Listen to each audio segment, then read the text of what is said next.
Folks, it's episode 95 of the Corner House Chronicles. Welcome back. I'm John. I'm Jason. We got a pretty good show lined up for you. We got some cool topics we were just discussing before we hit record. You got some stuff in the hopper.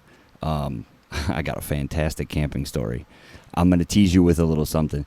It kind of falls under the what the fuck just happened as much as the flat earther at the yard sale. Ooh. I know, right? And it was just odd. It just happened, you know. So, that's piqued my interest. Yeah? Yeah. All right, let's fire this up. Let's get it going. What do you say? Sounds good. It's Corner House Chronicles Day.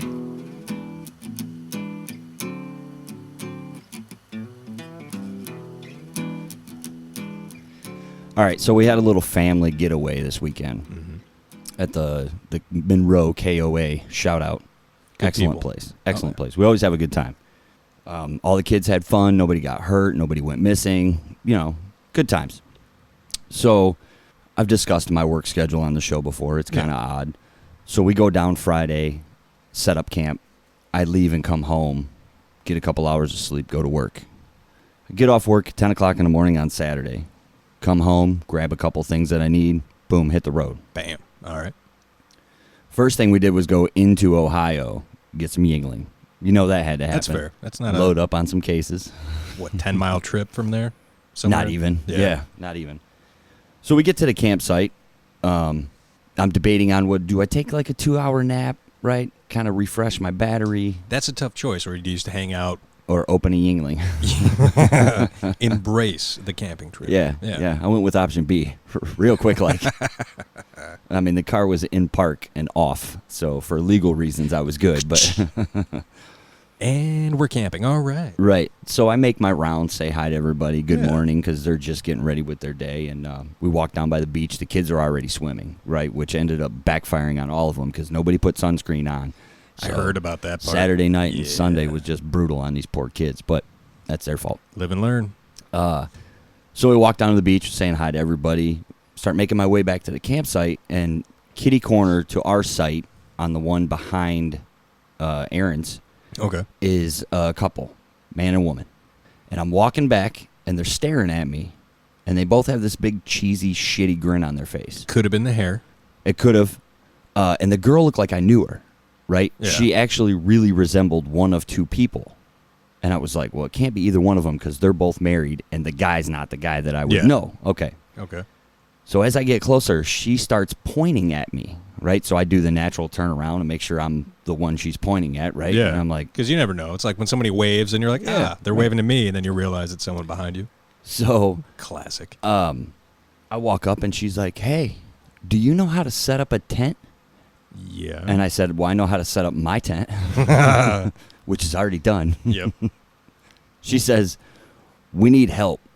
And she's clearly intoxicated. I'm already, like, this is 11 a.m. Yeah. Maybe 11:30. And no, I would say this is closer to 1 because I had to drive down there. Post noon. So at least it isn't that bad. It's not like 9 a.m. and they're fucking slosh like, hey.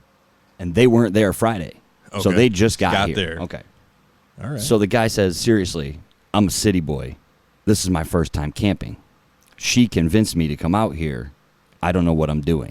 The cool thing about tents is when you get them originally, they have instructions inside the bag. Yeah, and for two drunk people, it was like hieroglyphics. Yeah, but usually with modern, like newer tents, they're pretty fucking simple. Oh, it was simple. We figured it out pretty quick. They had the stakes or the poles in the wrong spots, and it just didn't sit up right. Then we figured it out. It was good. All right. But in the process, one of them split a little bit, so it was kind of wonky in the back. We even tried to splint it with a piece of wood, but I was like, you guys would be lucky if this thing sits. All right. So the guy offers me money, and I'm like, dude, you don't have to pay me money. I said, let me go over here for a minute. I'm going to get a beer. I'll come back. I'll get a couple people to help me. It'll be fine. No big deal. So the whole time I go get a couple hands, we come back. The whole time we're trying to figure out the tent, they're giggling because they're intoxicated and they don't know what they're doing. Okay. And they keep talking about how they don't know what they're doing. Now the guy looked like he stepped out of a fucking tattoo inked GQ magazine, right? I mean, this guy's big, beefy, chiseled dude just covered in fucking tattoos. He's got this little ponytail on. I mean, little tiny haircut, right? I'm like, shave that off. Come on. Kind of like the skullet. Right. pony nub thing. While we were setting up their tent, we kind of, between ourselves, came to the conclusion that this was sheer hookup. You know, I'm not going to speculate any further a long than Tinder that. weekend. Right. All right. So, you know, they're offering us shots of booze. They're, you know, don't worry, we're going to be here. We're going to party all night. We'll come over. You come over here, blah, blah, blah. The camping thing. I get it. Yeah. Absolutely. We have kids with us. It's a different entity at that point. Yeah. So we get their tent set up. All is good. Maybe 3 hours go by. We're all down at the beach. We come back. We have lunch, whatever, getting dinner ready, something. Another female shows up to this campsite. Whoa. In a car with a dog and 2 hot and readies. That's how you camp right there. Now, mind you, the 2 original people have been sitting on their picnic table, like, just drinking. I mean, it's damn near softcore porn. What's going on over there? A lot of necking, really handsy. Mauling each other. Yeah. It's like they're oblivious to the fact that they're in the middle of a KOA. A family camping area. Site. Yeah. Oh, so they're right in the middle of everything. Cars, people on bikes, walking to and fro the beach. Maybe that was their thing. Maybe. Like maybe they just wanted an audience and some hot and readies. So at some point, the sun goes down, and I'm walking from the bathroom, I think, and I walk by their campsite, and the girl, oh, this is one of the guys that helped us. Come here, do a shot. And I'm like, no, thank you, but I'll say hi. I'll be cordial. Okay? This is our friend Ashley. She's single. What's your status? And I was like, whoa. Damn, that was quick. I'm a married dude. You know, I'm over here. I said, but I got a cousin. So, you know, from afar, we can tell they're partying. Later on in the evening. That's where it gets interesting, huh? Phase 2. The delivery. That was the setup. They were not quiet about their connection to each other in the tent. Their activities. Right. Yeah. While the friend that brought the hot and readies sat in her car with her dog on her phone. That's unfortunate. That's an awkward position to be in right there. My original thought was, boy, you guys didn't plan this out at all. No. So they weren't quiet. Some of the younger generation of our group may or may not have heard some wrestling noises. Something going on in their tent loudly. I'm really surprised nobody called security. Or maybe they did and security was too embarrassed to show up because it is a lot of younger kids working at this campground. And let's say like you're a 17-year-old kid. Right. You get the call. Right. You were like, even if you're rolling past and you hear it, right? What's the proper procedure here? For you a can't really 17-year-old, knock on the tent and be like, hey guys. Yeah, I'm going to walkie-talkie everybody else that's working. Exactly. I mean, if they're cool with the noises going around at other campsites, they're kind of going to be oblivious to other shit. I don't know. Yeah, that's another conversation. It wasn't broken up because I had come walking through the backside of our group and stopped at the one site that had a camper on it, where I was talking to one of our cousins' wives, and some of the kids come up, and they were not quiet about telling us what they were hearing. Do you hear what's going on? They weren't quiet about it at all, right? So pretty much everybody in this little circle that I'm talking to is being really loud about what's going on, and I'm just like, man, this is fucking awkward. It's got to be both awkward on both parties. Like, do you stop at that point? Like, you hear this going on, like, if you're the people in the tent. Well, and you hear all the people like, but damn, you hear those guys over the bar? And you clearly know it's you. Oh, they were done doing what they were doing by now. Okay. And then they exited the tent. Ooh. And the friend got out of the car, and the 3 of them sat at the picnic table drinking. Like nothing happened. Again, like they were oblivious to the fact that there was anybody else in the campground, or that's their kink. I don't know. Whatever. Yeah. We don't kink shake. Right. No, that doesn't happen here. So the night ends. I find out the next morning, Sunday, your brother Aaron had to get up, take one of the kids to the bathroom or something at like 3, 4 o'clock in the morning. Yep. Same noises. Ouch. Round 2. But we couldn't get clarification if it was the same girl or the second girl. Like maybe she just had to wait her turn or something. I don't know. She tagged in after the hot and readies. She had to let her stomach settle. These pepperonis are getting me. How about you go first?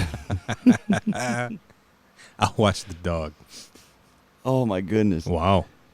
I don't know, like, I've seen some shit camping. Oh, yeah. We all have seen some shit camping. But that was a first. You know, for two people to just be so nonchalant, right? Yeah. Like they just didn't care that everybody in a 30-yard radius could hear when they Which were isn't doing like, oh, it's only 4 or 5 people. You're talking like 40. We had 20-some people in our group. Yeah. We had 5 slides behind them. It was crazy. Everybody. And then Sunday morning. Same thing? No. The dude sat at the picnic table with his head down while the 2 chicks broke down the tent.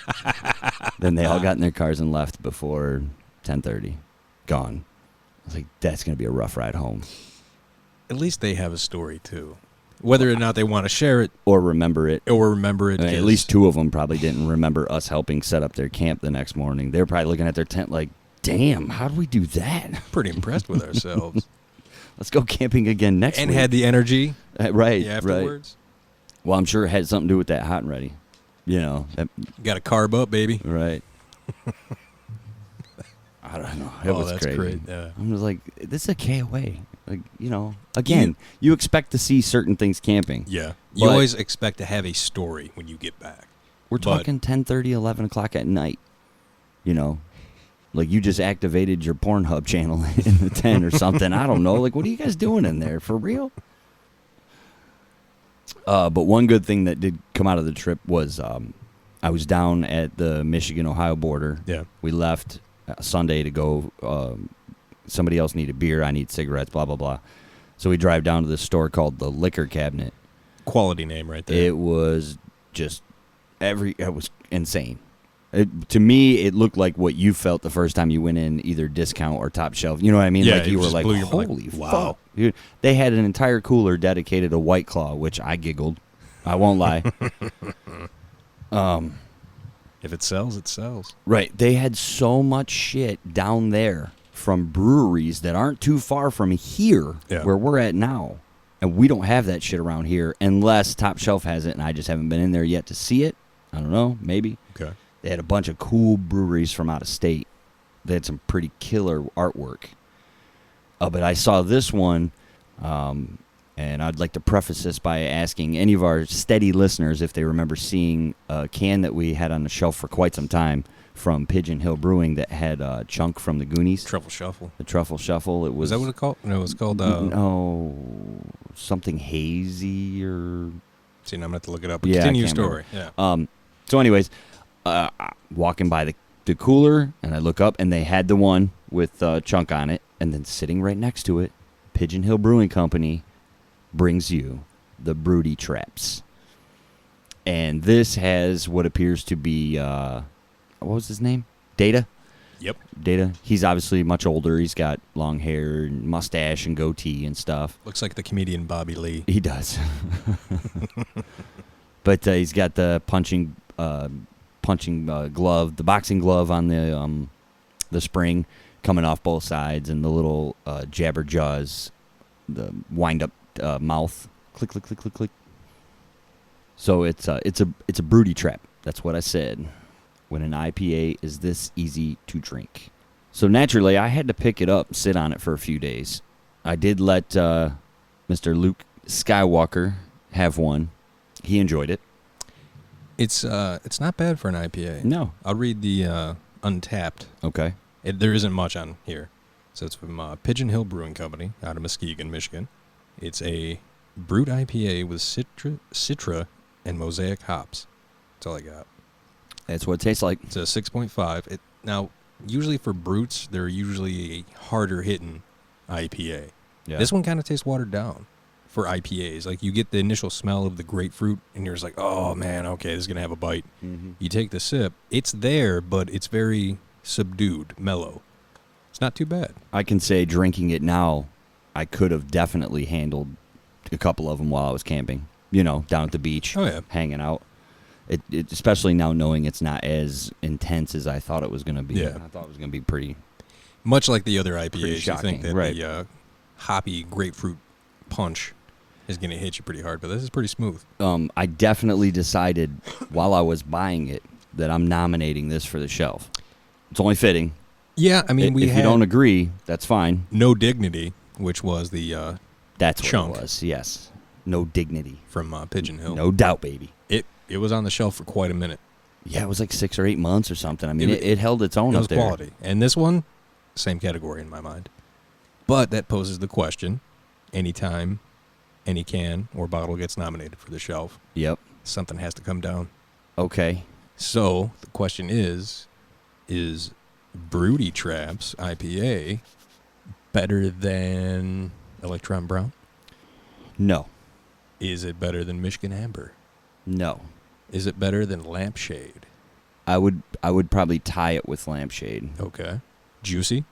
I think it's better than Juicy. I'd take down Juicy, Tonga, or the Penguin bottle. I want to leave Scary Jesus. I think that's better than those 3 too. So Okay. I would say this is better than Tonga. yeah. I still have a connection with Juicy and the Penguin one. Okay. So Tonga's out. I would say Tonga's out. I'm gonna put this in 4th. In front of Juicy, In behind front of Lampshade. Juicy. Yep. That's fair. And then we'll run Juicy, Scary Jesus, and the Penguins down to round it out. I agree. Okay. So congratulations to Pigeon Hill Brewery for Welcome making the back. shelf. It's 2 years in a row. Not shabby. All right, now to the second most important part of the beer of the week. The rating. The rating and review. I'm going to check in under can, and I'm going to go 2.75. 2.75, I'm going to go with smooth, aromatic, and that'll be it. I'm going to give it a 2. I 2? like a 2. I Yep. like it for an IPA. But it's an IPA. But the taste isn't horrible, but it's too watered down for me. It's not overpowering. It's just too mellow. Like, That's fair. I could see myself drinking like 3 or 4, like say out camping, like you were saying. Mhm. I can't see myself like if I'm doing stuff around the house having one cracked. That would not be my go-to choice. But if it's around, I might have one. I would definitely have one. Like I said, that I kind of wish I would have, I didn't want to ruin it for the show and drink one while I was camping. But you kind of wanted to. Well, I kind of wish I would have bought a second 6-pack and then just drank one while I was camping. I mean, it was $14, for a 6-pack, which wasn't bad, Oh no, for a crafty. a Michigan craft beer in Ohio. We saved it. No, I was on this side of the border Oh, because there was no Yingling in the store. fair enough. And that's how I knew. Well, that's pretty solid. Yeah. Yeah, not bad. I mean, something we haven't had before. And Oh, yeah. as soon as I seen it, I was like, this has got to go on the shelf no matter how we rate it and review it. The No Dignity was, I would dare say, a classic beer can Mm-hmm. in my mind. You can't go wrong with Chunk doing the truffle shuffle on a beer can. And having Data with his booby traps, Right. I'm all for it. We were talking at the campground about, like, licensing. Do you think that they had to? Maybe not with this one because while it resembles the character, it's clearly older. Yeah. And It possibly changed enough to avoid. right. Now, the Chunk one, we were talking, like, the only difference I saw in That the was picture just a Photoshop filtered with picture of Chunk. And he had a tattoo or something on his Yeah. belly, right? Yeah. So, if anything, they might have had to pay to use that one because that Maybe. was really close. I don't know. Let us know, Pigeon Hill. I'm curious. If you're listening. Right. Hell, we might be able to contact them. Mm-hmm. Just be like, hey, so hear us out for a minute. If you're listening, we probably tagged you on some social media, and that's how you found out. All right. So, let's get into some of these stories we got lined up here. You want to go first? You got something good? What do you got? I got an interesting one, and it may have happened to you. Okay. Before coming over here, I was over talking with my dad, and he brought it up, so I looked it up to see if it was a thing. And it turns out it was. Okay. So, have you ever in your life been like, right before you fall asleep, like in limbo, half awake, half asleep, in that little just transition, and heard like somebody call your name, or heard a voice, or some sort of noise that you thought was there, Yes. but didn't really happen? Yes. It's got a name. It's called hypnagogia. Sounds very scientific and clinical. Absolutely. So my dad was saying about how on occasion, right before, he's like, right when you're in that spot, right before you fall asleep in limbo, just right there, I hear someone call my name. And it pisses me off so fucking much because I'll sit up and look around because who the fuck said my name? Right. He's like, and then I got to lay back down and try to go back to sleep. And You always lay in a different position too. Because now you've moved. It's that comfy spot is just gone. You might flip the pillow to get that, help out, but who knows? So I was like, yeah, that's happened to me. Yeah. But apparently, it's a pretty common thing. Okay. And there's different types to it. So some people can see shit. Okay. So I don't exactly, I can't say I've ever done this. I don't know that I've ever... Well, man, I want to say maybe you thought you saw a shadow, but your eyes are closed. Yeah. So... It's hard to... that could be you stepping through into dreamland, dream state, and then starting to kick up and then sucks you back. Right. So people have said they've seen imagery representing movement through tunnels of light. Let's see. Images are typically fleeting and given to very rapid changes. So it's probably your subconscious just starting the whole dream cycle thing. Right. But you're only dipping your toes in at the moment. So you're like, what the fuck is this? Some people have had smells. That would be weird. There's a thing called the Tetris effect. People who have spent a long time doing a repetitive activity before sleep, in particular one that is new to them, may find it dominates their imagery when they get drowsy. It's been dubbed the Tetris effect. Interesting. Sounds people have had varies from either faint to very loud noises, like knocking or crashing, bangs, someone crumpling up a paper bag. Somebody yelling your name. Or just yelling in general. White noise, doorbells. Do you think it has anything to do with the pineal gland? That is an interesting route. I don't know enough about the cognitive workings while you're asleep. Yeah. What's triggering what. Right. I've never really looked into that too much. I don't know what part of the subconscious is taking over at that point in time. Yeah. Maybe. It feels to me like it would be that will be the last thing to shut off, right? Your brain still operates when you're sleeping. Yeah. But if you were in such a deep sleep and or maybe possibly even dying and you passed away or in a coma, that could be the one thing. Well, no. They don't know shit about what's going on in a coma. Really? Yeah, they know parts that are functioning, but they don't know what the person is experiencing, if anything. True. It's got to be a never-ending dream state. Possibly. Some people have been reported to hear everything that's going on around them while, in a dream state or just all kind of, an odd, I don't even know what word to use, cloudy haze. They can't see, but it's not completely dark. Right. I mean, there's been different explanations from different patients who have come out of a coma. Some have no idea, it was instantaneous, they got hit in the head or something, pop, they woke wake up 3 weeks later, but it felt like it was 5 minutes. Yeah. That would fucking trip me out. That's time travel right there to me. Say you wake up and it's been a year that you've been in a fucking hospital bed, and to you it was no, that just happened outside. Right. How long I got hit by a car. I remember laying on the pavement, and then I just woke up and I'm in a hospital. So in my mind, an hour maybe, who knows? But you're no, it's 2022. And you're what? No, that would probably send me off a cliff. That would fuck with your head. Because you just lost that much time in real life and can't remember that much time in dream state. Yeah. Right? Because how many times have you woken up and instantly remembered your dream? You come out of it, try to go back to sleep, you remember and get pieces in it. Oh, God. You wish for that. Right. For you, for instance, you have kids. Right. So if you woke up and now, your youngest is as tall as your oldest was when you... The oldest is driving. Yeah. Has a beard, and you're right. oh, I don't remember him having a beard. What the fuck just happened? You meet his wife. You're oh, shit.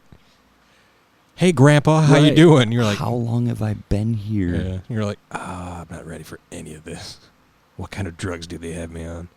Yeah, that would probably fuck me up more than anything. Oh, I can't imagine. And then you got to think, all right, if you are out for that long, laying in a bed, all your covered in bed sores. Oh, yeah. All your muscles, getting up to walk, good luck. Oh, yeah, no. That ain't happening. You got to relearn to walk. Yeah. Relearn everything because you've just been so dormant. Here's a question that I know you probably don't have the answer to. I'll take a shot. How long do you think muscle memory takes to lose? That is a good question. For instance, if you're in a coma Yeah. and you're laying in a bed for 6 months, can you still walk? You will Does have it take a year and then you can't walk? Like, I wonder how long that time period is where your muscles shut themselves down. I think purely Or forget whatever you want. purely speculative. You'll have the memory of how to walk, but you won't have, like, your brain will shut off that avenue of signals from your brain to those muscles. Okay. Because, we're not doing that. Your body adapts to whatever's going on in the process. Like when you change your diet, it takes you a while to adapt to that. Right, or your sleep pattern. Or your sleep pattern. Anything, Right. yeah. If you change work schedules. That's the coolest thing about, one of the coolest things about humans is we can adapt to different climates, sleep schedules, like name it. Like, we are malleable. We adapt to the surroundings. Some of us. Most of us. Some people don't have that. But some people lose that fight real quick. So unfortunately. This is true. So if you're in a bed, then your body goes, okay, this is what we're doing now. So we need to maximize our we don't ability need to exert survive. energy to Yeah. the legs Where because do the we legs put it? aren't moving. Yep. We can put it into brain function or Right. respiratory or this. We need to focus more on this. Bop, bop, bop. And you're like, Digestive. all right, time to walk. And they're like, whoa. You can't just spring this shit on us. Your brain's like, dude, we let that department go like 6 months ago, bro. There's been some downsizing. They've all got new jobs. I mean, we're going to have to rehire, retrain. Look. Tina went to the Listen. lungs. She's doing great. And then you get your brain sends out the all points bulletin Yeah. to every part of your body. Like, we need volunteers for the legs. And those. It's like the staff meeting. Like, hey, guys, you remember 4 years ago when we were running that race? Yeah, we need to do that right now. Right. And they're like, whoa. Nope. No. I'm good over here in the shoulder. That plant was shut down fucking years ago. We can't do that. Somebody get Tommy. No, Larry, get a wheelchair, buddy. Your legs are done. Who put Larry in charge of the feet? Come on. It's my first day. I imagine like that Disney movie where that had all the emotions in that little girl's head. Yeah, Inside Out. Inside Out. Yeah, I imagine it being like that. Just with like, oh, come on. I think Osmosis Jones. That's where my brain goes, right? That's fair. Yeah. I'm thinking like you can see the little imagery of the characters that operate the legs, right? And no, it ain't happening. They're out partying. Like it's a theme park inside you. Like, no, that's been shut down for years. We haven't done that. No, we need to open it, maximize profits. That's funny. The human body is a weird thing. Yeah, you're telling me, dude. We were just talking about this. I want to bring it up real quick. We don't have to get quite as involved as we did before. Fair enough. But because we were just talking about the brain and this and that and the other thing. And I'll tell you this. I don't know how old this article is. I don't see a date, but I didn't scroll all the way to the bottom yet. Scientists discover biophotons in the brain that could hint our consciousness is directly linked to light. Which sounds like a lot. And I'm half lost through it, even with us talking about it and trying to figure it out with our simple analogies. But yeah, our comprehension of the idea. Scientists found that neurons in mammalian brains were capable of producing photons of light, or biophotons. Strangely enough, they appear within the visible spectrum. They range from near infrared through violet, or between 200 and 1300 nanometers. We're still in the part that I don't understand, but it gets good. Scientists. Okay, go ahead. The definition of biophoton. Okay. Biophotons are photons of light, like you were saying, in the ultraviolet and low visible light range that are produced by a biological system. They are non-thermal in origin, and the emission of biophotons is technically a type of bioluminescence, which humans are bioluminescent. It's just we don't have the capability of seeing ultraviolet unless we pretty much cut off the lens. Okay. But then we can. Right. But then you're kind of fucking yourself in many ways. But gotta take the good with the bad. Cutting off your nose to spite your face, right? Exactly. Scientists have an exciting suspicion that our brain's neurons might be able to communicate through light. They suspect that our brain might have optical communication channels, but they have no idea what could be communicated. Even more exciting, they claim that if there is an optical communication happening, the biophotons our brains produce might be affected by quantum entanglement, meaning there can be a strong link between these photons, our consciousness, and possibly what many cultures and religions refer to as the spirit. So this kind of starts to tiptoe on Buddhism, Hinduism, if you go that route. Kind of. Reincarnation, we're all connected type shit. I guess maybe Christianity kind of has a little bit of it if you dig that way. I don't know. I'm not really religious, so I don't know that kind of... It can be taken in the religious sense. Or scientific sense. Right. There's a lot of information here, and a lot of, not theories, but like possibilities. Right. Hypothetical possibilities. I was like, there's a word for that. In a couple of experiments, scientists discovered that rat brains can pass just one biophoton per neuron a minute, but human brains can convey more than 1 billion per second.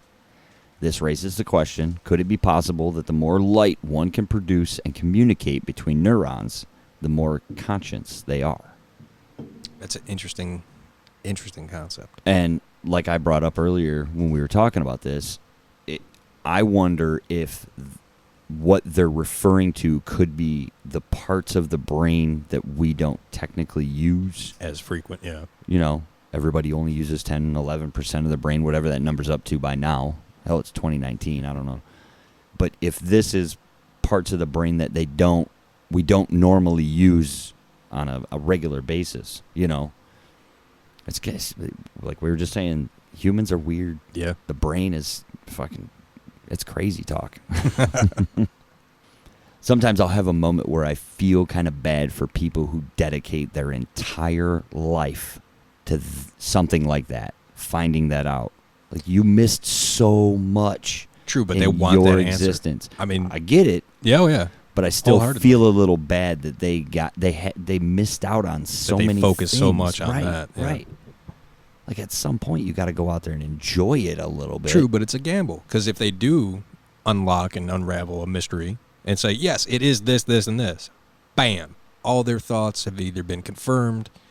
Oh, they're going in the history books. Oh, yeah, my guaranteed. good time ain't going in the history books. But the thing that gets me is like, okay, you figured it out. Congratulations. Whether you were right in your theory or wrong. But now you have 17,000 more questions that just sprung up from the information you just confirmed. Mm-hmm. And now, that, say, 30 years you spent focusing on that one question spurred the 200,000 million other questions. Right. Which one do you focus on next? Do you? After you spent so much time, do you take a break then, or do you just keep going? Yeah, and then you spend... Is it just a mile marker, if you will, on that race? Right. It could be, and you spend so many years dedicated to one thought, one process, one question that you answer finally, and that inspires somebody else years and years later, and to dedicate their life on... They change or alter or debunk or intensify your theory, your discovery. I get that. But again, I still feel a little bad for people. You know, it's just another life's catch-22. And then I think, like, all right, what if they were proven completely wrong? Everything they believed in that they were trying to prove, they proved wrong. And by doing that, have proved another avenue that they were just completely like, no, bullshit. That isn't good. No, that's stupid. Dogs can't look up. Like, who says dogs? No. Then they find out shit they can, and it's like everything I believed in was a lie. Right. What do you do then?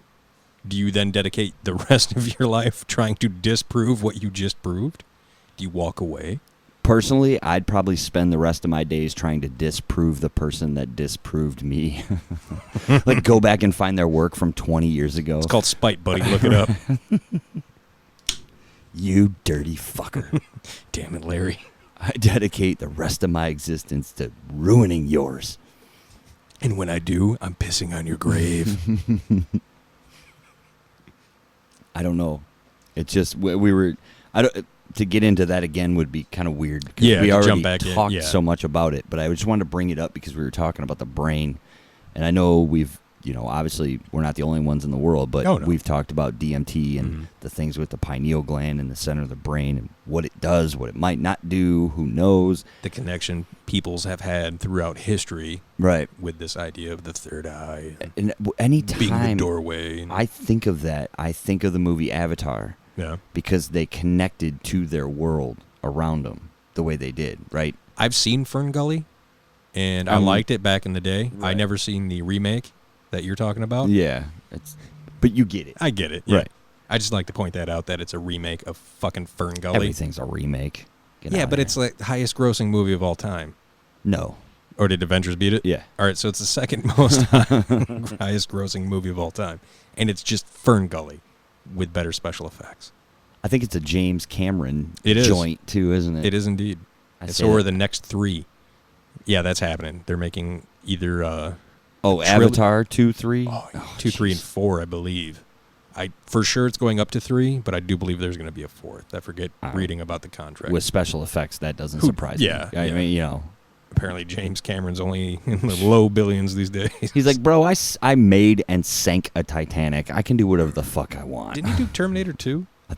I don't know. I'm not quite familiar with his body of work. It's lengthy. Yeah. Impressive. Don't act like you're not impressed. That's probably worth a lot of money. Oh, God.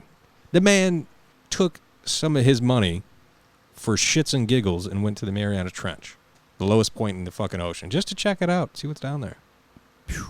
Yeah, good for him. Dude, have you seen that video of that octopus that's swimming along and then it like goes up against a rock and changes like chameleons into... Oh, yeah. That's fucking nuts. Again, that whole fucking branch of the fucking animal kingdom. The squids, octopi, aliens, man. Fucking cuttlefish. They were put here for research purposes. They're too fucking intelligent to not be more. Same thing with dolphins. I'm not saying dolphins are aliens. They could be. Different race. Who knows? It's a story for another time. Right. Check out our previous podcast, ladies and gentlemen. Quick little plug there. Go back through the hits. Interdimensional Sasquatch. We got them all. We got them all. But if multiple countries throughout the world are classifying them as sentient beings, and they're all no longer allowed to be fished or... Well, studied is... Study's different. As long as it's in their habitat. If you're removing them and bringing them into SeaWorld, that's a bad thing. Yeah. Fuck you, SeaWorld. That's just... I don't know. There has to be more to it, in my mind. But that's a topic for another time. Man, that's such a double-edged sword, too, right? Because if you go to study what we think is an alien being living in its habitat in the middle of the ocean, deep as fuck, where you don't stand a chance outside of the equipment you have keeping you alive, right? Like you're clearly at a disadvantage. But then if you were to take that species out of the ocean and bring it to some kind of research facility where you had it contained and you could actually study it, it's no longer in its natural habitat, so I would believe it's going to change the way it operates. I would agree there. Almost like the octopus changes what it looks like to blend into the rock. So what are you really learning? You know? That? I mean... That's tricky. It depends on what you're going to research. Yeah. If you That's just true. want to, like, let's just see how he acts in this fish tank. Okay. He's not in his natural habitat. He's not hunting. He's not... You're feeding him. He's not being hunted. Yeah. So he's like, all right, I'm getting food. I'm just going to chill out. Right. I'm just laying in the corner. Yeah. Look like a piece of glass on the side Trying to of figure out how to get out of here, maybe. Right. And If it's an octopus, fuck yeah. it better be a box with no holes or seams. But it depends on really what you want to find out. So, I mean, it's a hard question to answer. Yeah. I don't want to sound like I'm going full PETA here, but the older I get, the more I get really irritated and kind of, I don't want to say heartbroken, but, you know, like a piece of me really, it doesn't like what they do for research on animals or... No, and I think a lot of it's kind of stupid, but they are kind of limited, like scientists who research birds. Mm-hmm. Unfortunately, the only way that, like, the standard operating procedure they have is to capture the bird, kill it, and then either dissect it, look at the brain, however you want to do it, see what their food is. Like or if they find a recently dead one, would serve the same purpose, or tag it for its live tracking. I read started off as a blog from a scientist who was researching birds, and then it got picked up because of the happening that occurred. Mm-hmm. It got picked up by news outlets, and then he had to pretty much go over and do interviews and explain the process. But he was in the Galapagos Islands, and he found a bird that was thought to be extinct. This ain't the one that humped the photographer's neck. This is okay. This is not. All right, that, just making sure. gentlemen. This is Call back. completely different. So he's out there researching all the different birds in the Galapagos Islands, and then he finds a long thought extinct bird. Right. Now the procedure is to capture the bird, kill the bird, and then conduct your research, either wingspan, feather markings, internals, what they've been eating, brain, all that stuff.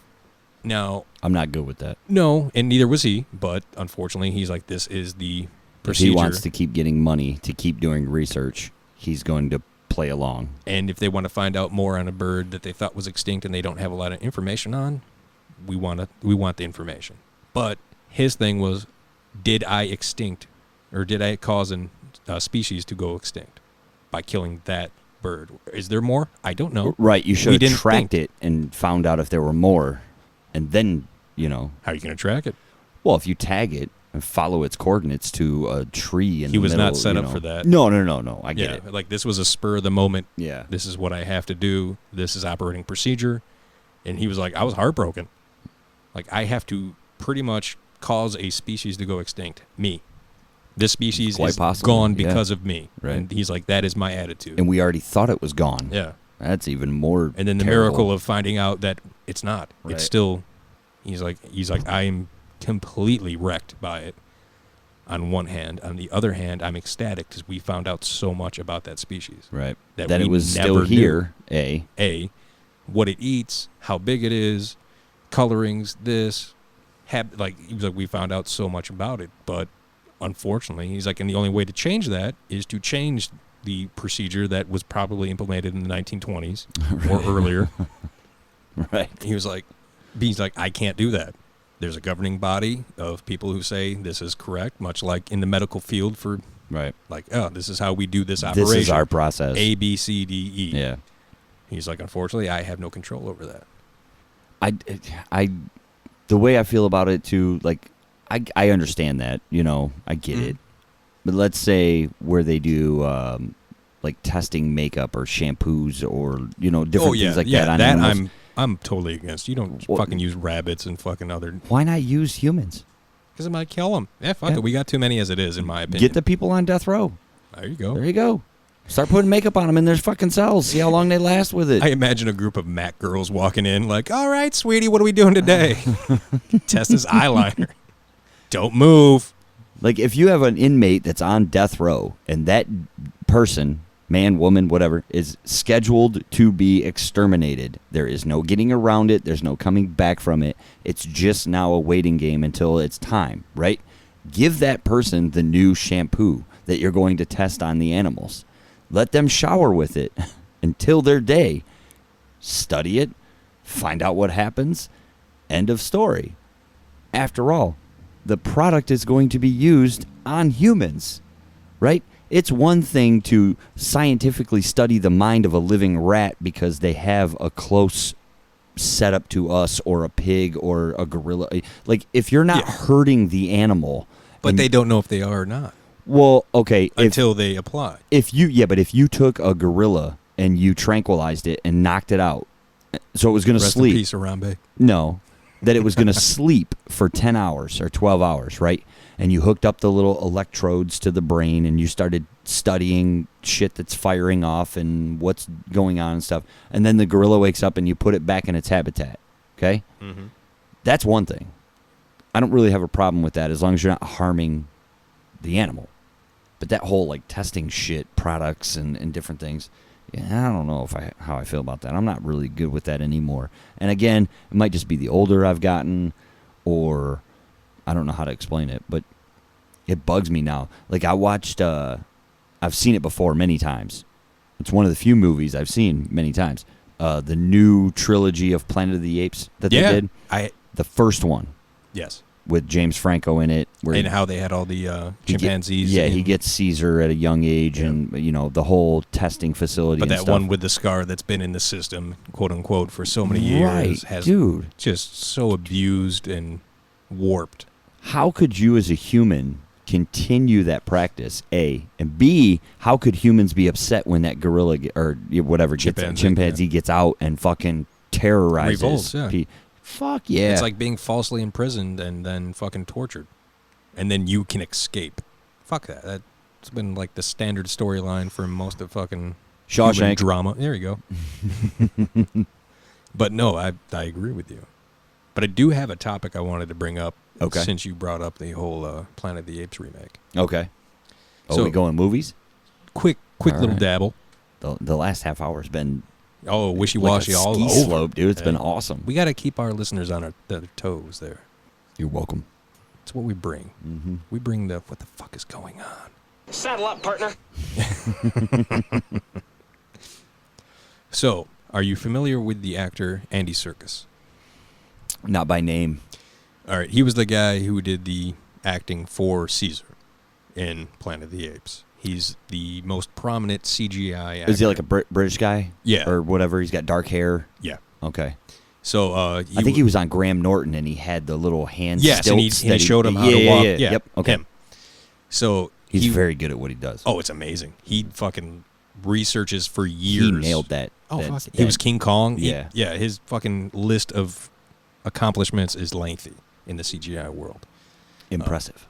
Like Lord of the Rings, he was Smeagol Gollum, that little creature guy. The Academy wanted to nominate him for an Academy Award for Best Supporting Actor, but since it was a CGI thing, they were like, we don't have rules on if it counts or if we can. Right. We don't have its own specific category. They were like, but if it is allowed, you won. Don't act like you're not impressed.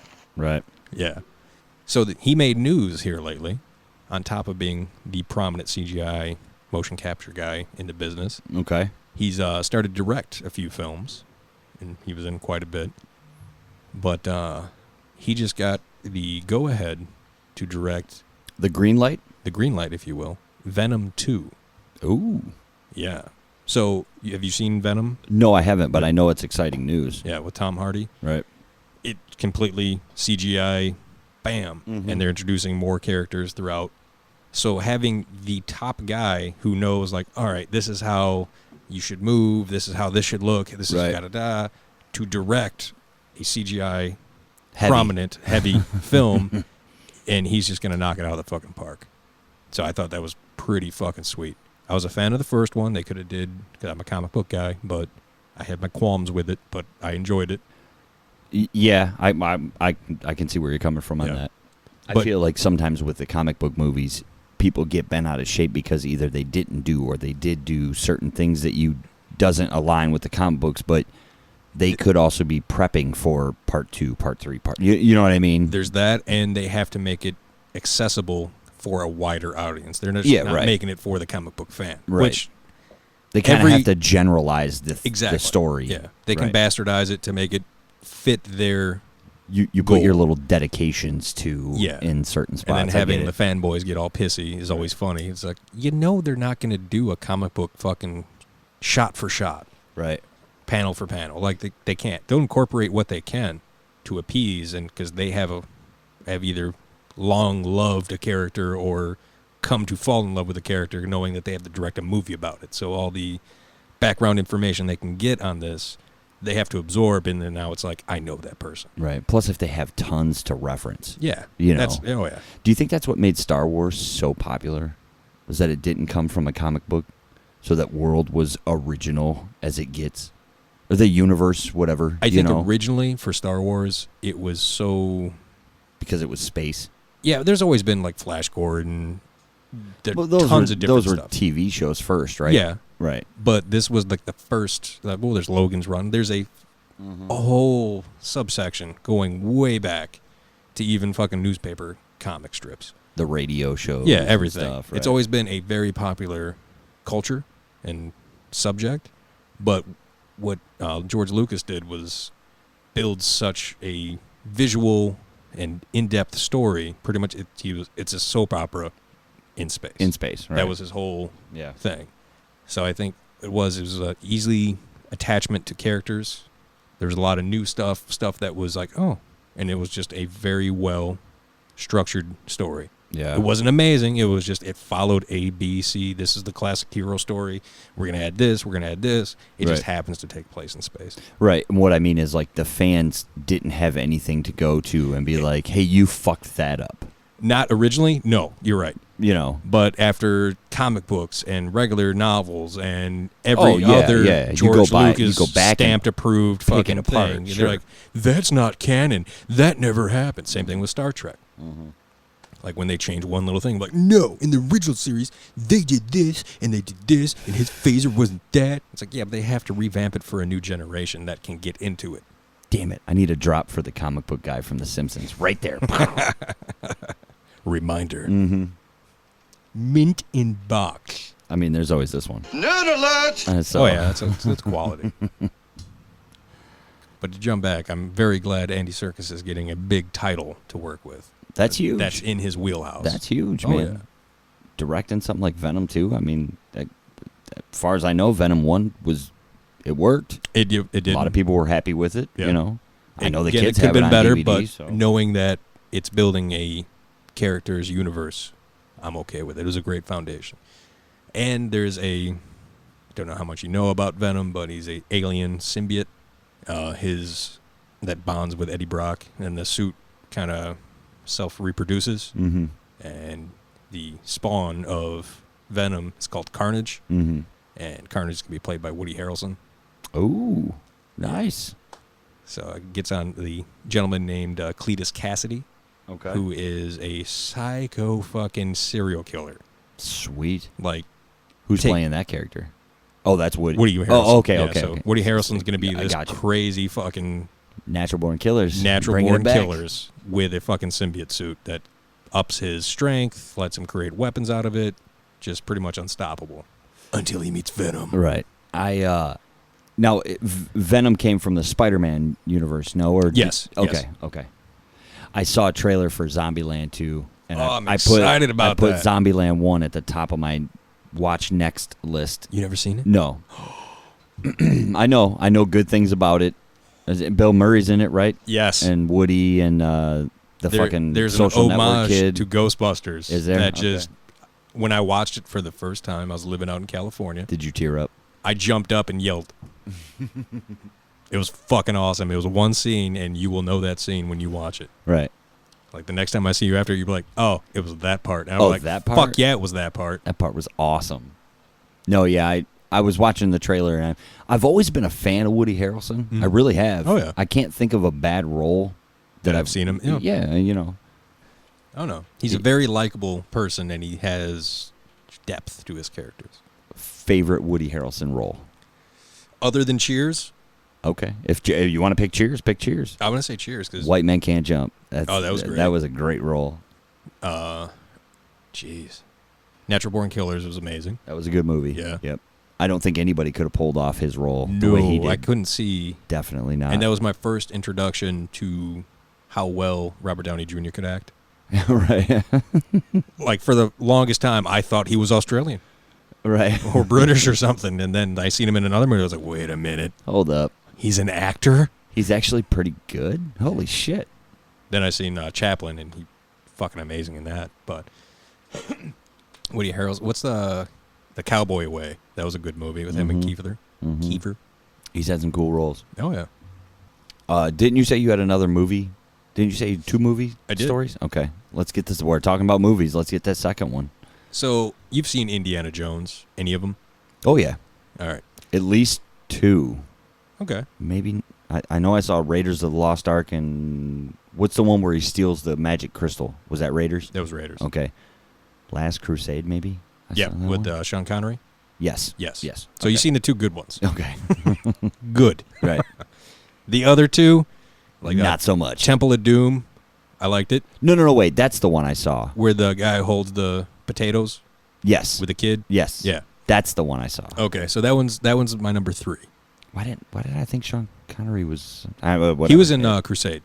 He was in Okay. The Last Crusade. Maybe I saw it. Maybe I saw all 3. Shit. You probably have. I didn't see the new one. I'll tell you that. Good. Crystal Skull? No. Good.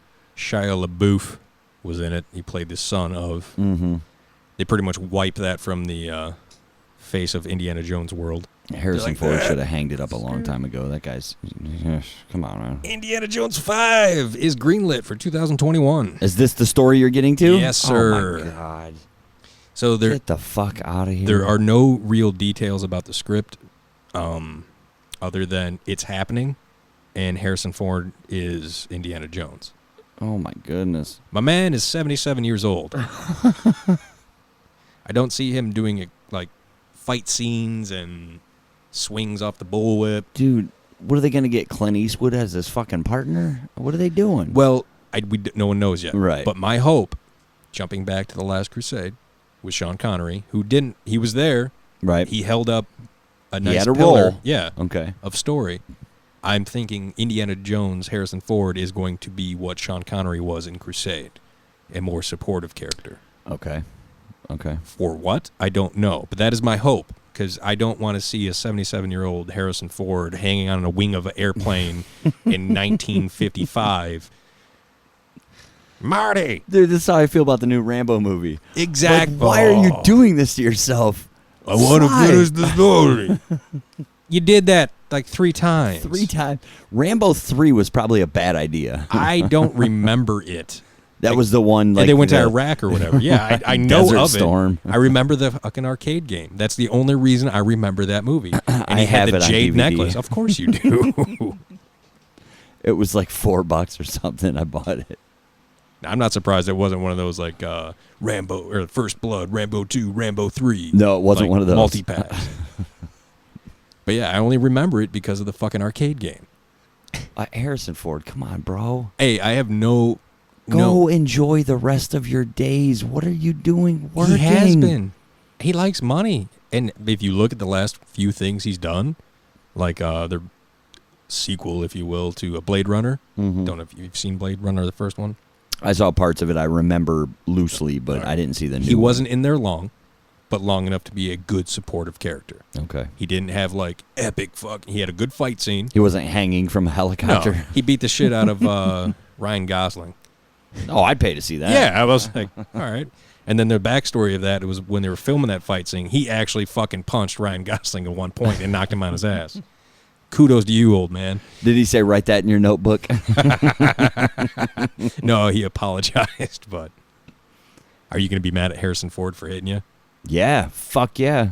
Well, let's say you're filming a movie No, and I a fight wouldn't. scene, I and would- he I hits you, like, dude. No. It's fine, Mr. Jones. Right.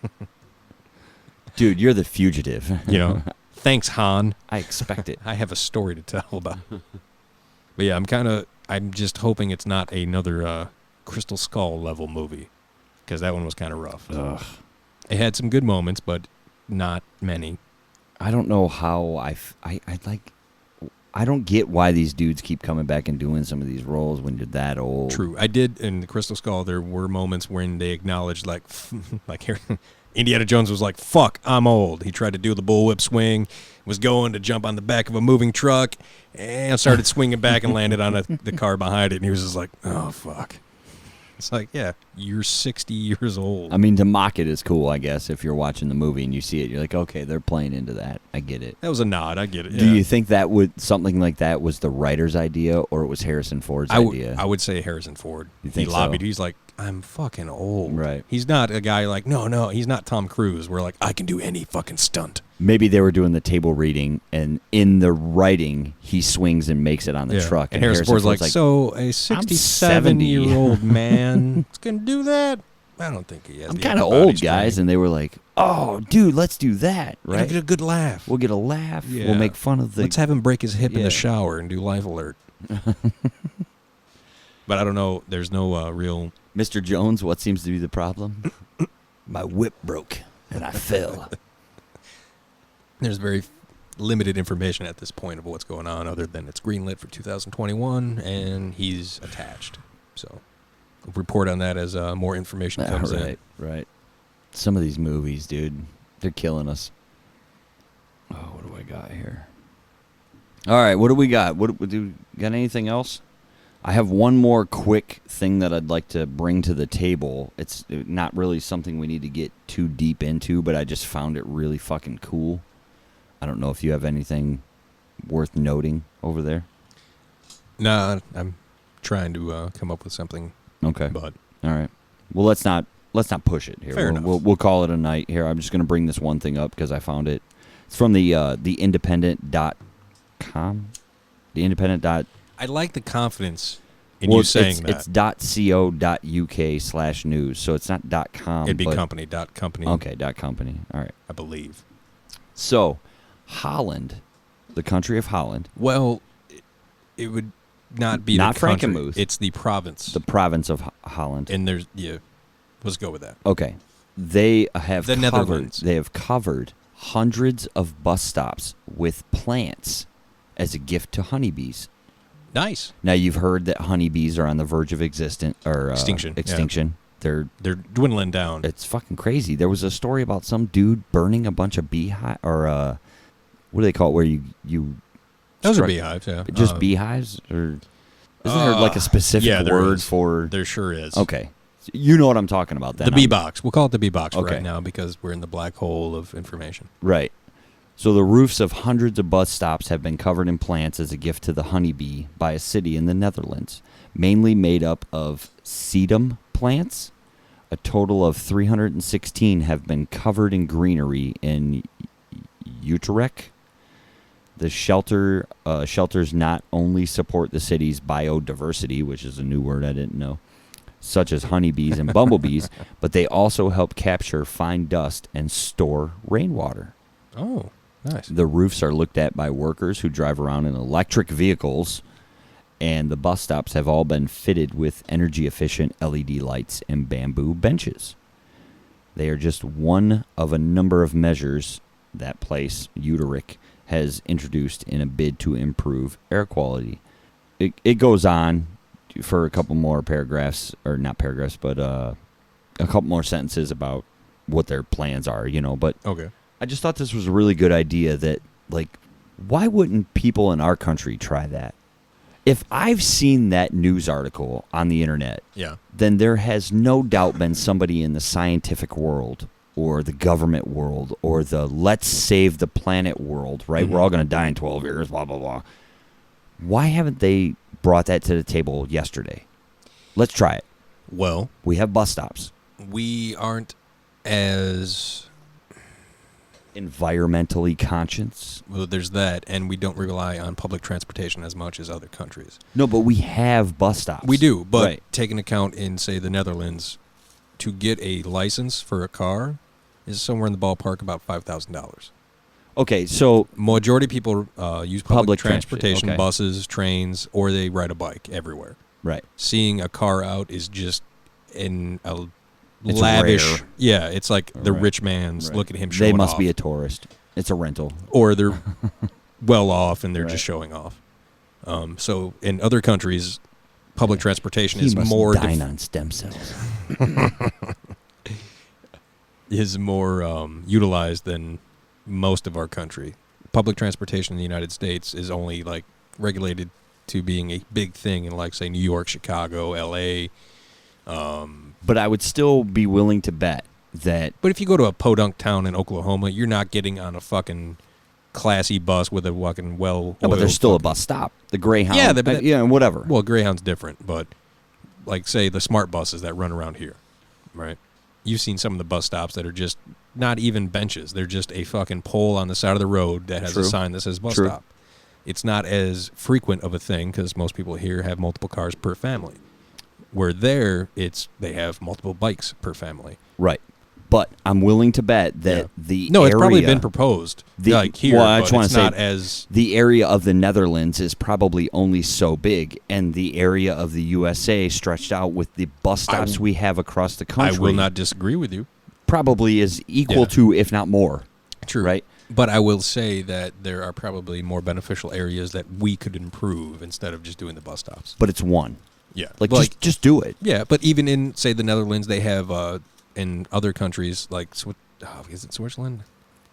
Pulling that out of my ass right now. But they have built eco overpasses. So think of like a regular overpass, but it's just for like Animal Crossing. Oh, yeah, I've seen that. Tree, yeah. That's fucking genius. It's amazing. Why wouldn't we do that here? Why wouldn't we do that here? Because infrastructure here in the United States sucks, would be my first initial volley. Do you think it's because it sucks, or do you think it's because they don't prioritize that when dealing with... Probably don't prioritize that. See, now that to me would be like one of the key issues that we as a country should try to fix. That common sense measure that they just overlook right from the get-go. True. Because of whatever reason. Fuck you. I agree. And Bring I it to will the say table. this, where it takes people of public influence, say not so much in the government region, to do things to inspire others to do things. So like beekeeping has become like Tom a very, Hanks needs to step up and be like, hey, we should do this. someone better. Kanye? Morgan Freeman. Oh, dude. Morgan Freeman has He is the voice of reason. He is the voice for anything. He has a 124-acre ranch, if you will, or plot of land down in Mississippi that he converted into a bee sanctuary because of his worry about this subject. Dude, we should donate money to that.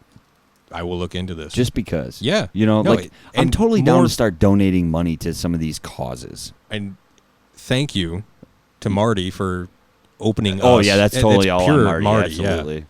Because beforehand, we're like, and then talking to Marty and hearing his story and what he's doing for people and how he's... Okay, let me correct that. I would say the movie Lone Survivor made me feel like I want to donate to Wounded Warrior, and then Okay. the conversation with Marty and the interactions with Just Marty since upped it then up. have like intensified it to, and we just happen to start with Marty. Yeah, That's all. Fair enough. I'm okay with all of what you said. Right. CHC approved. But Double why, stampies, dude? no erases. We need more. I saw Jon Stewart. Now, he's been in the news lately for that fight For the 9/11 survivors. people. Oh, my Okay. God. That was... And he did a fantastic job with his speech. And he's been doing that since the incident. 9/11, Yeah. 100%. He opened, him and his wife, I think, it's like a 1,200-acre rescue for abandoned dogs and cats and shit. No shit. Yeah. Like, Why doesn't that get publicity? That should. That should be more important than like, oh, check out the new James Franco movie. Fuck that. Fuck James Franco. or Indiana Jones movie. Or Indiana Jones. Tell me I want a fucking 45-minute segment. It don't about even have to be that long, but yeah, I get what you're saying. Yeah. Spread the word to the people. Use fucking media and technology to get this out there.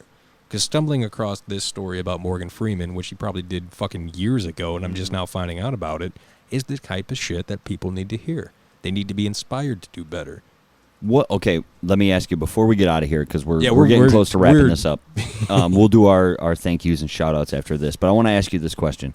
What's more irritating, that the people who are doing things like that, like Morgan Freeman, like Jon Stewart, like, or, you know, whatever, that they don't get the publicity that they should, or that more people in that position don't do shit like that?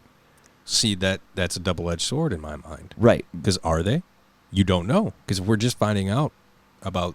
Okay. Well, say, I'm using the example... Some of them are not some doing of them are not anything. doing shit, are Right. not using their influence for good. Right. If you're going to fly in a private jet and then preach about climate change, you might be part of the problem. I'm going to use this example. Britney Spears, on multiple occasions, has sent a private jet from wherever she lives in the South, or wherever, say California for shits and giggles, to New York to get a cheesecake and then to fly back. She was not on the plane. She had somebody else go for her. It's like giving like $5 to your friend and be like, dude, go to the store, Give me some Funyuns. Funyuns and a pack of cigarettes and get whatever you need. I'm going to sit on the couch. Like that type of shit, a bit excessive in my mind. But yes, they should help more. People in general should take more accountability for this stuff. But Yes. Excuse me.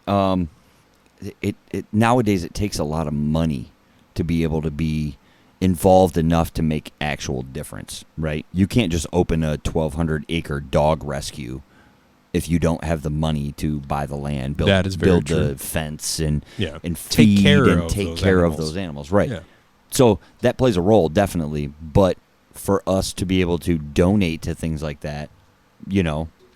And another reason I never donate a lot like I probably feel like I should is because I never really trust where that money's going. You never know, which is yeah. where Marty comes back into play because we know where that money's going. Oh, exactly. We see it happening. He's broken it down to us multiple Right, times, right. and then he documents his journey crossing this country and other countries, Right. helping families and kids that are afflicted with that disease.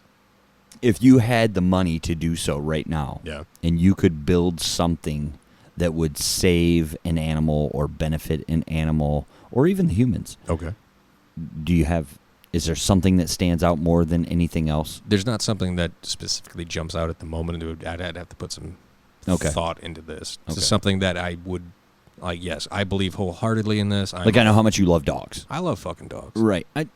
Find me a person that doesn't love dogs. and You find me a person who doesn't love dogs, I'm going to kick him in the fucking teeth. You're not welcome on the show. No, Yeah. I'm just kidding. You go back home to your cat. Ouch. So I got looks But on I that do one. love dogs. Yeah. You can like cats more than dogs, but you got to like dogs. That's all I'm Personally, I think I would go directly to birds. saying. Dinosaurs? I love dinosaurs. Any way I could help the birds. Strong second would be gorillas / monkeys, chimpanzees, that whole primate. Yeah, I would definitely. But again, I don't know who to donate to trust that the money is going to where I want it to go. To benefit it Right. instead of somebody's pocket. So I guess I start my own. Would that kind of be like a CHC, CHC funded. like a CHC Wildlife Conservation Act or savings or donation, something like we could We could collect money and put it to choose where we want to spend we it. still have to do the research of where that money goes. But we can definitely talk to Marty about Starting something because this gentleman has went through the whole process. Oh yeah, he's on point. He's got the connections I'd love to do more like that. to actually give back and help try to change something. Yeah, I'd be all for that. Okay, donating my time or energy or resource, 100%, because I know where it's going. I'm doing the physical labor of that. Money, I'm really picky about because I want to trust that where it's going is going. Because, folks, we're not millionaires. We're not billionaires. No, we start fundraisers to help. We're average people who try to do what we can. Like if I could donate $5 a month or a week or whatever that, little tiny value is, but I trusted that number at the end of the year, whatever it adds up to, is going to where it's further supposed something to. instead of like, well, I need $120,000 salary a year for being here. Yeah. And we'll give 10 cents of that dollar to the people who actually need it. Right. No, I'm not about that. Like my goal wasn't to call anybody out, but I've heard there are companies. There's a list you can check out.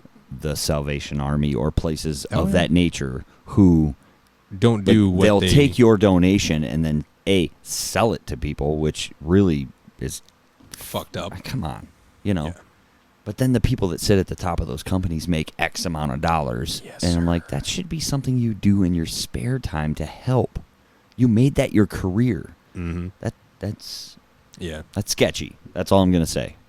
People got to live. I get it, but there's other things you probably could be doing with your time to make a living, to where that becomes volunteer work once again. Exactly. So, a public service, charity, call it what you want. It's not a profession. It's not, I don't know. We can talk about this all day. Yeah, to go with the theme of the night that we've brought up many times, the catch-22 is that time is so valuable to the human. Yep. When they understand how valuable that time is, to offer it away to something you're not entirely sure of, or, Yeah, I don't know. It's weird. Without being skeptical of, or not having. I'm skeptical of a lot of shit. So. Me too. Right. But like for case in point, like if I were to donate to the Salvation Army, but I got to hang out with the guy who runs the Salvation Army, like how we know Marty. Right. Then I would be better apt. You feel a little better about it, a little more comfortable. Because we know the whole process. Yeah. What he does with the money. Yep. Where it goes. His who goals. It benefits. We've seen pictures. It benefits people for real. Yeah. Like to the core. Well, same thing with cutting my hair. Mm-hmm. I'm going to donate it to where they make the wigs for cancer patients. And there are certain companies around our area that sell them to insurance companies instead of they charge money, and not only do they charge for the first wig, but they'll charge as the child grows up to tweak the wig to fit to accommodate the child. That's fucked up. That is fucked up, right? I don't know. It's not a charity at But that again, point. It's a business. People but have to get paid to make those wigs. Their time is True. valuable. I appreciate that. So, But there are certain extents that I see that people go beyond. And it's like, well, you're taking it a bit too far. the people that help for real, that really want to make a difference, Those are the good ones. those should be the ones that are focused on more Yes. first, absolutely, than anybody else. I agree. Fuck you, media. You're doing us all dirty. Excuse me. Well, it's been quite the evening, sir. We covered a lot of topics This has been the tonight best episode 95 that we've ever done. Ever. Ever. I don't know if we'll be able to top. If like we did another episode 95, nowhere close. Which has happened, folks. We've done multiple episodes of... Don't take this as a sarcastic thing. We're being Right. honest. the leaps and bounds of growing in the podcast world. That's one thing. We're let's- glad that you've stuck with us. Yeah, we appreciate that. Looking forward to episode 100. Getting close. So close. Yeah, we're like 5 weeks away. It's going to be crazy. Shout out to Pigeon Hill Brewing for the Bruty Traps. Welcome to the shelf. Congratulations. You're getting it at the right time because you're close to the end of the year. You never know what's going to happen. Those lampies are right around the corner. I'm looking at it now. You know, I know we went over this earlier, but real quick, I might put it above Party Shade or the Lampshade. I don't know how we decide if we were. I think that's a discussion split the for a skit, next you know? time. Yeah. I think right now it's good that we agreed that it made the show. Oh, it's out. It's up there. Yes, and good beer. Yeah. We appreciate it. Looking forward to. Hopefully, you have more in the line, the series with the Goonies I wanna see characters. Sloth. Yeah, let's go. Bring it on. Do what it. would you name the sloth beer? Hey, you guys. Hey, you guys. Yeah, But it's a play on that. I would call it Baby Ruth, Baby Ruth. like Baby Ruth Brute, or you know. Baby Brute. Oh, what if they did a brown? Baby Ruth Brown, sloth with the chains on his wrists. I'm for that. Oh. Pigeon Hill, If you're listening, you should do that. we humbly request. A One-Eyed Willie Pale Ale. perhaps. Yeah, that could work. Hell yeah. They got a lot to work with. A walk the plank, Ooh, you know, something there we like go. that. With the mama, what was her name? Mama Fratelli. Fratelli, yeah. These disgusting people. Maybe you heard of them. The Fratellis. Was it who else do we got to give a thank you to? Oh, we got Pigeon MI Hill. Beer Box. MI Beer Box. Don't of forget about our course. contest. Go to Facebook, look up Corner House Chronicles. There's a post there with all the information, how For to the enter Gleam contest, the yep. Gleam contest to win your own Premium. MI Beer Box. Check it out, folks.